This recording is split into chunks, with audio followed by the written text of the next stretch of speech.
Hello, hello, hello, and welcome to the Flow and Flourish Podcast. I am your host, Capacity Coach Nicole Roan, and I am so excited that you have decided to join me today. We are going to have a really great conversation about taking your own advice. But before we jump into that, if this is your very first time here, I want you to know that this is a community and a safe space where we talk openly and honestly about the struggles and challenges that may come up because we have so many different competing priorities on our plates. In this space and throughout the episodes, I am providing you with tips on how to create balance between your personal and professional life and using real life examples from my own experience so that you know that you are not alone. Part of what I've shared in various communities and at the beginning of this podcast is how and why I ended up in this space.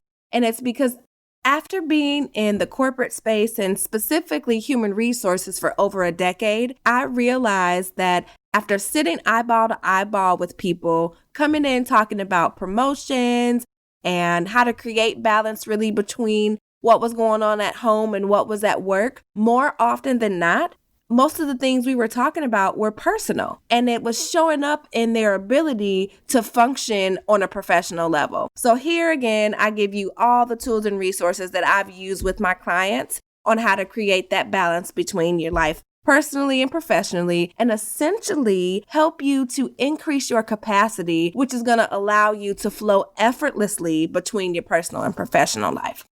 Before I get into all of this, I'm going to do what I normally do and I guess rant a little bit. Maybe it's not a rant, but just say, I cannot believe that it is November. Like, where did time go? I feel like just a few short weeks ago, I was talking to you guys about what we were planning on doing for Thanksgiving, and now Christmas is upon us and my birthday is upon us. It's not till January, but still. It's coming really, really close. And on top of that, I just recently finished a program called Purpose to Platform where I graduated, you guys, and I'm so excited because this program is so bomb, and you'll hear me talk about it a lot because it's literally changed my life. I have built some friendships and sisterhoods that I am so grateful for. And a handful of them will actually be on the podcast and on some of my Flow Fridays live. So make sure that you tune into that. But again, as we broach the last, 8 weeks of 2020, I want to make sure that you are positioning yourself to hit the goals that you set out to accomplish at the beginning of the year and really thinking about what you're trying to accomplish in 2021. Now, knowing that COVID has really slapped us all upside the head, that doesn't mean that you have to stop or not still have some desire to achieve some goals. And I want to let you know that I'm going to be opening up my coaching program soon to help those of you who want to work more closely with me in a group setting to really create that balance between your personal and professional life. So I'm going to sit that right there. And then I'm going to go ahead and talk about why it is that we are unable to take our own advice. Now, the first reason that I have come up with is more so along fear. And being a definition girl, what I found on dictionary.com is that fear in the verb tense is to feel apprehensive or uneasy. So think about this. When you are giving somebody some advice, let's use your best friend, for example.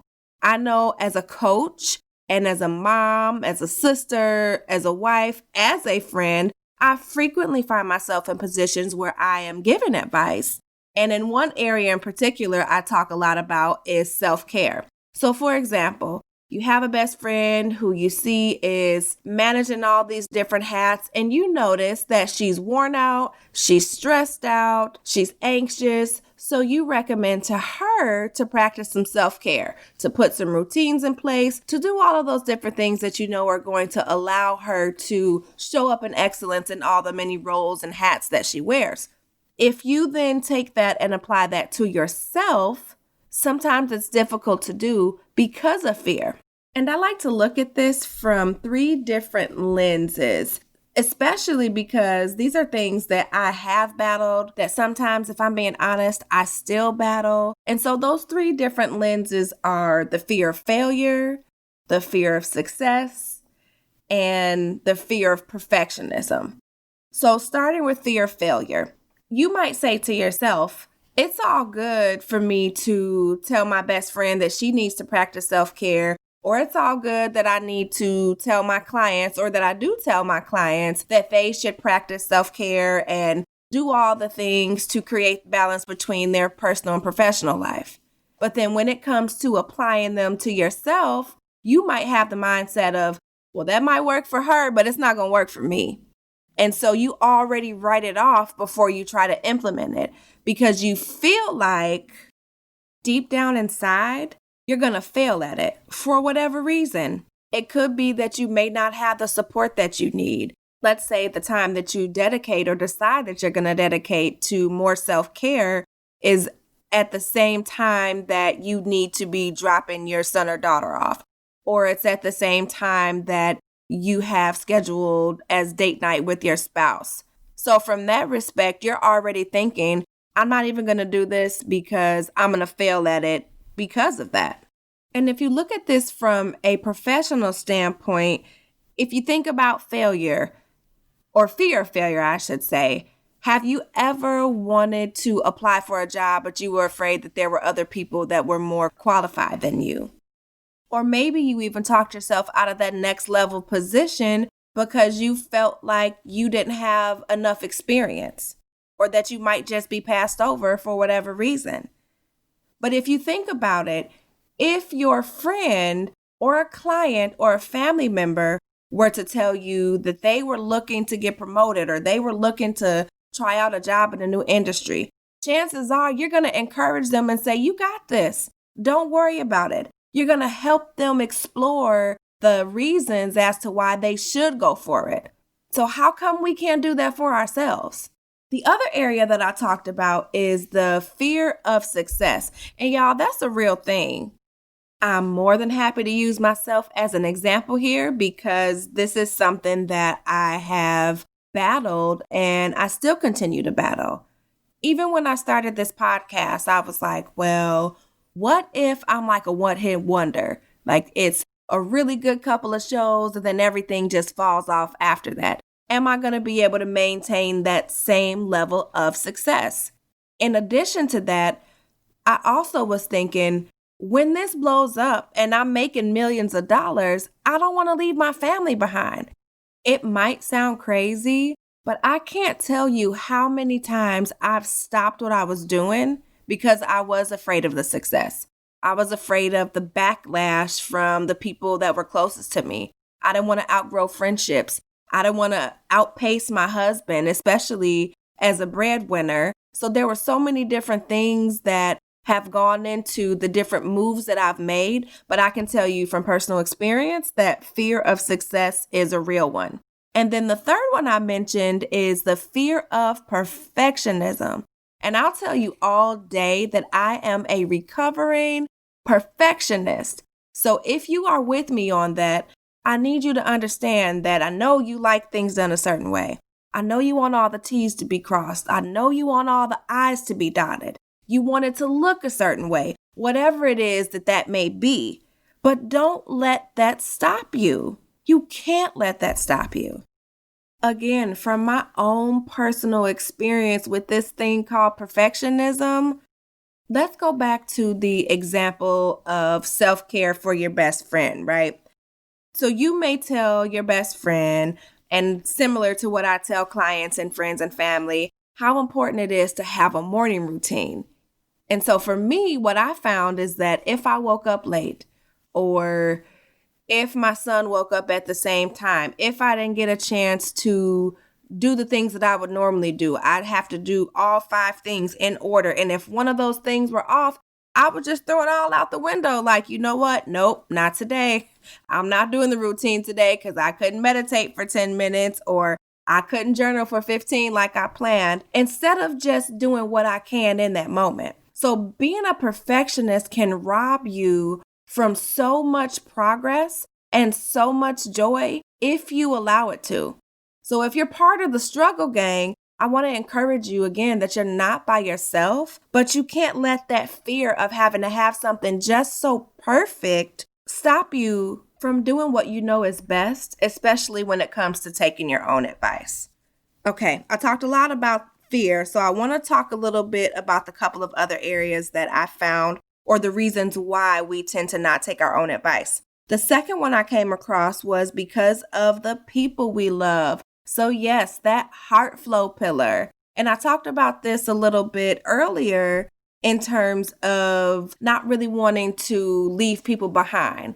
And so if you have not listened to the heart flow pillar, I really advise you and encourage you to go back and listen to that, because it talks all about this in essence of how what we do, the choices we make, how we move, the money we spend, a lot of that is tied to our heart flow and the people who pull on our heartstrings. In this instance, if you were to take your own advice about, let's say, leaving an unhealthy relationship, I know we've all had conversations with our friends about, girl, you know he ain't no good. If it was me, I would X, Y, and Z. But when you then attempt to apply that to your own situation, sometimes we can stop because we know that we may have friends or family that may not really support us in what it is that we're trying to do. Again, using myself as an example, when my husband and I were separated, I had quite a few people tell me, well, you're lucky that you have a husband that works. Or it can't really be that bad. I dealt with worse. Like coming from friends and family members. You can't quantify what I'm going through just because you see something on the outside. So that did keep me for a while from not only sharing about what was going on, but also taking any sort of action, because I didn't want to deal with what the people that I loved most had to say about what was going on in my household. And this was even true from a professional standpoint of when I landed my first 6-figure opportunity. I really didn't want anybody to feel like I was better than them because I was making more money. I didn't want to make anybody else uncomfortable. So I was hesitant. Now, did I take it? Yeah, I did. But it was hard because I felt like I had to be super secretive about my finances because I didn't want the judgment that came along with it. Like, oh, you make X, Y, and Z, you can afford to do this. Or you make X, Y, and Z, but why don't you have this kind of car? Why don't you have this kind of bag? Like all of that came with it. I wasn't for it. Now, another reason why it's really difficult for us, and myself included, to take our own advice is because a lot of us are real good at being selfless, but we struggle with self-reflection. And this is what I like to refer to as the being busy syndrome. You know what I'm talking about. Those of us who like to be busy just for the sake of being busy, or because somehow we feel like the busier we are, the more important we are, or we base our worth and self-esteem on how busy we are, right? What I found is that more times than not, being busy is a coping mechanism. And it's a distraction to keep you from really thinking about what you have going on in your life. So if this is something that you see as a pattern or something that you've used before to really cope and to get through things, you want to make sure that you nip this in the bud. I'm telling you, I still sometimes have a really difficult time sitting with and being by myself because I'm not used to it. I've created this pattern of being so busy all the time, or that when I'm still, it feels awkward. Even though I need rest, even though I need a break, even though. So I've had to get comfortable being uncomfortable, sitting with myself, because that rest and that refreshment and all of that makes a really big difference and impacts my ability to really show up in excellence in the different areas of my own life. And it also increases my capacity to do so in a sustainable manner. So over long periods of time, like you can't always run on E. You know that, right? I just want to make sure. Similar to the being busy for the sake of being busy syndrome, we have what I like to call the caretaker syndrome. And this is a huge reason why many of us do not follow our own advice. And when I say caretaker, I mean it from the sense of you make everybody else's problem or business your business or problem. How many of us has done that? Hand up, right? My hand is in the air and I'm waving it because I've been there. For me, it was a whole lot easier to fix other people's problems than to face my own. And then it also made me feel really good to be needed and to be wanted and to create these solutions. But it was draining me. And when you do that, when you focus on other people's issues, it really does prevent you from taking the time that you need to develop a plan or develop a strategy and just say, hey, you know what? Something's not right here. I'm out of flow. You're doing yourself a disservice if you're constantly being a caretaker, which avoids you being able to take your own advice. Now that I've given you a handful of reasons as to why we typically do not take our own advice, I want to shift into the solution piece and focus on how we can change that. So the first way to do that is to really get to the root of why you are avoiding taking your own advice. Is it because you're running from yourself? Do you genuinely like helping people and you just don't know when to stop? Is there a specific area of advice that you don't want to follow? Or is it that you might need help to battle something that you're dealing with and you don't want to ask? I was the queen of running from myself. So I can tell you right now, if that's you, it's not a good look, sis. You got to come to terms eventually with what it is that's going on inside of you. Because if you don't, you will find yourself in somebody's hospital. And that's not what you want. I know it's not what you want. You cannot run from yourself forever. And even if this is coming from a place of where you genuinely do enjoy and like helping people, you got to stop and think, are you doing this but at a detriment to yourself? Are you putting yourself last and putting what everybody else needs first? You got to think about that. So I want you to be able to take some time and think about why you are not able to really take your own advice. Now, if your why is because you need some help and you don't know where to start, hello, I'm here, reach out. I always tell everybody, if I don't know the answer, I'm going to put you in touch with the next best person or the person that can help you. So you have to start somewhere. I want you to really think about what it is that you need.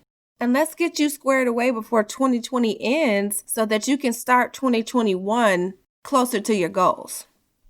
Once you know your why, you have to decide to do different. You will hear me say time and time again that knowing is half the battle. So in this area, you have to really get your mind on board. Like, what is it that you need to do differently? And how are you going to do it differently?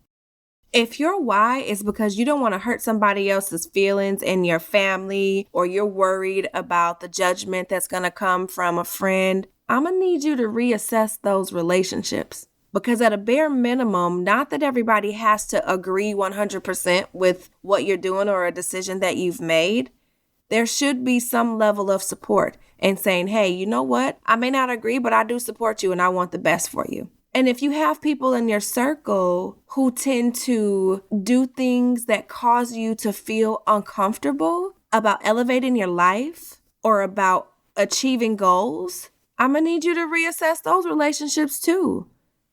Because I know in my circle, I want to see everybody win. And I'm always cheerleading and encouraging and trying to find ways for other people, especially in my circle, to do just that. And now that I am in a position to really elevate in my life, even more so than I've already done outside of the corporate space, I've seen and had some relationships kind of fall off because people want to stay stuck where they are. And sometimes when you are getting yourself into a better space, it forces people to look at themselves, and they don't like that. So again, if you are not taking your own advice because you are worried about the criticism or lack of support or changing relationships, it's the perfect time to take a look at those and evaluate, do you really need them? Once you've got in touch with the root of your why, and then you decide you're going to do something different, now it's time for you to face your fear. And I'm not saying that this is going to be easy, but it is doable. And it doesn't have to be facing some dramatic fear like I'm afraid of heights. That doesn't mean I'm about to go jump out of a plane and do skydiving, right? But what I have been afraid of is failure.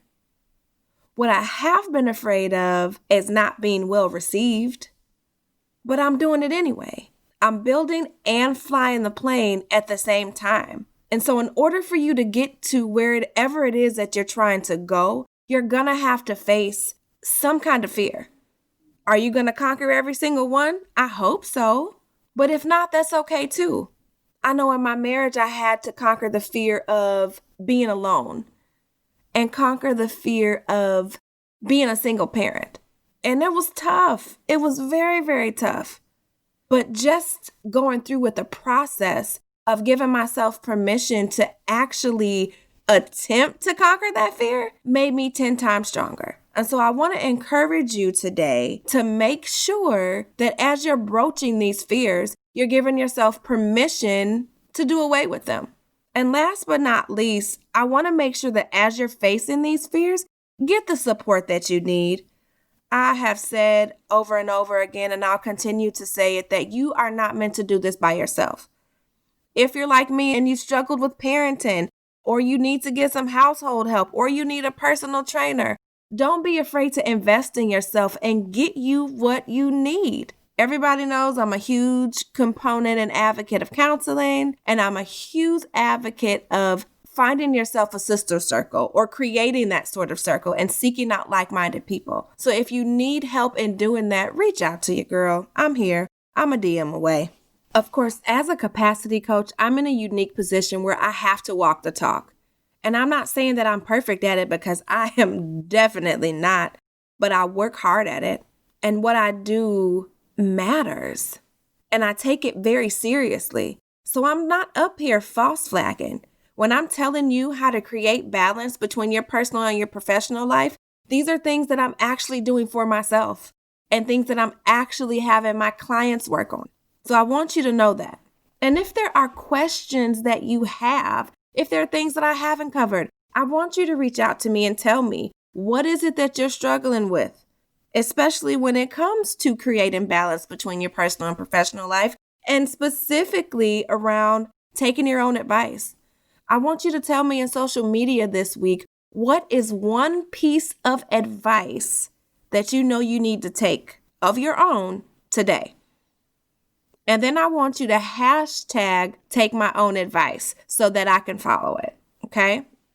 Now that is all that I have for you today. And I again want to thank you so much for taking the time to be here and listening to me. I pray that this is helping you and that you're able to share this with a couple of other women who you know need to hear it as well. As always, you can always find me in social media. I'm on Facebook and Instagram at Nicole_Roan. Make sure that you are signed up on my website for my email list, because again, I will be opening up my coaching program very shortly, and I want you to be the first to know. So head on over to NicoleRoan.com and make sure that you sign up to be on that email list. And I also want to invite you to join me for Flow Fridays. Yes, I am now going live on Facebook. I will be adding Instagram to that. But for now, on Fridays, going live to talk about the different pillars, and just going to have a couple of different guests that are on there. So I want you to make sure that you tune into that as well. And of course, as we part, I want you to know that I am totally committed to being your capacity coach and serving you by helping you create balance between your personal and professional life without ever having to sacrifice yourself, your family, and what matters most to you. Until next week, take care, stay blessed, and stay healthy. Talk to you soon.